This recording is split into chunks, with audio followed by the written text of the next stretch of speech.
దళిత దండోర కార్యక్రమం గురించి చాలా స్పష్టంగా కాంగ్రెస్ పార్టీని ప్రశ్నిస్తున్నాం.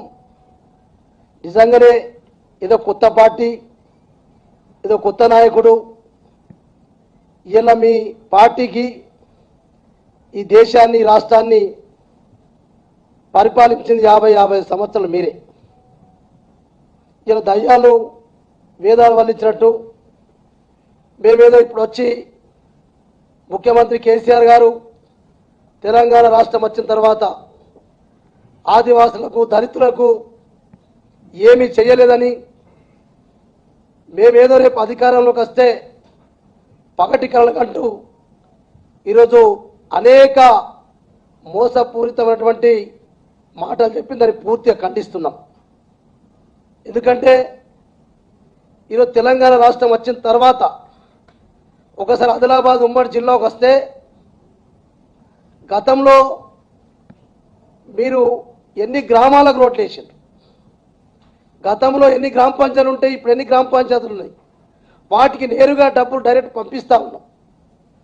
అదే కాకుండా ఇలా ఆదిలాబాద్ ఉమ్మడి జిల్లాలో ఆదివాసులు అనేకమైనటువంటి ఆరాధ్య దైవాలు ఇలా దేశ విదేశాల నుంచి మరి ఇలా నాగోబా జాతరకు వస్తారు.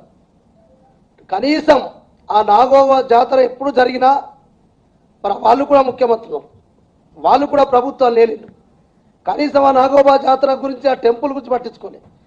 ఇలా మేము 6 కోట్ల రూపాయలతోటి నాగోబా ఆలయాన్ని అక్కడ సమావేశం ఏర్పాటు చేసుకోవడానికి ఒక హాలు, గెస్ట్లకు గెస్ట్ హౌలు, ఇలా గ్రామానికి కనీసం పోట రోడ్ లేకుంటే కెస్లాపూర్కు రోడ్ వేసినటువంటి ఘనత కూడా టీఆర్ఎస్ పార్టీ కాదని చెప్పి అడుగుతుంది.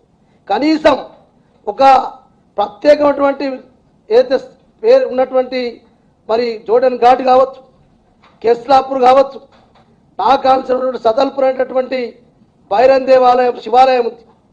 ఆదివాసులు మహారాష్ట్ర, ఛత్తీస్గఢ్, తెలంగాణ, ఆంధ్రప్రదేశ్ నుంచి కూడా రావడం జరుగుతుంది. అటువంటి ఆలయానికి కూడా 2 కోట్ల రూపాయలతోటి దాన్ని కూడా అభివృద్ధి చేస్తూ ఉన్నాం. ఇన్ని చేసినప్పుడు కూడా కేసీఆర్ గురించి మాట్లాడుతున్నంటే నేను ఒకటే సూటిగా ప్రశ్నిస్తున్నా. అంటే మరి మీరు దళిత బంధు చేస్తూ మరి ఇలా ఆదివాసీ బంధు కూడా పెట్టమని చెప్పి అడుగుతాను.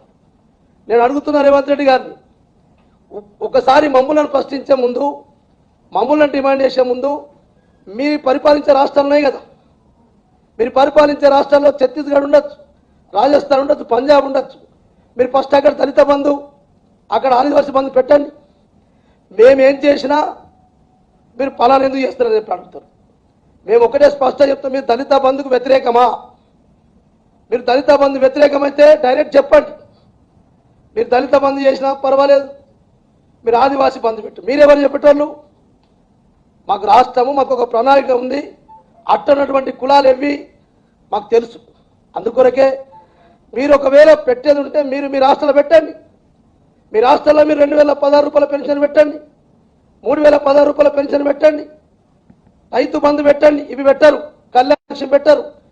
ఇక్కడ మేము ఏం చేస్తే వాళ్ళు డిమాండ్ చేసినట్టు.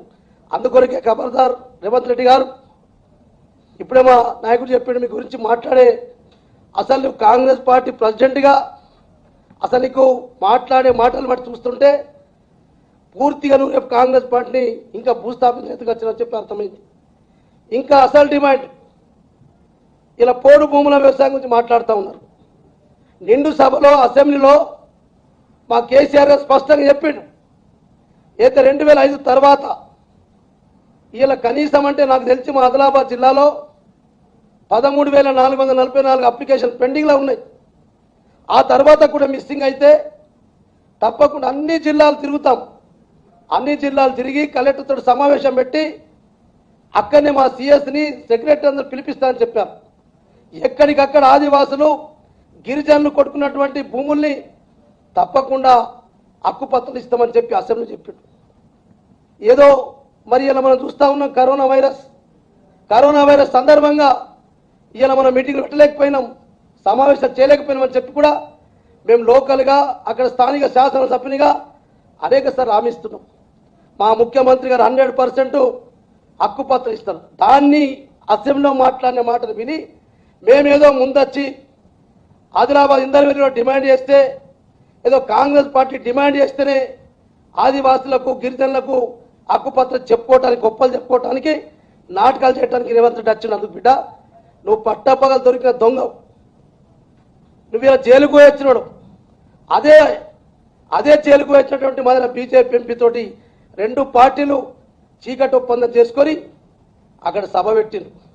అందుకొరకే మా బీజేపీలో ఉన్నటువంటి ఎంపీతోటి అక్కడ సమాలోచన చేసుకొని బీజేపీ కాంగ్రెస్ కుమ్మక్కై రెండు దొందే.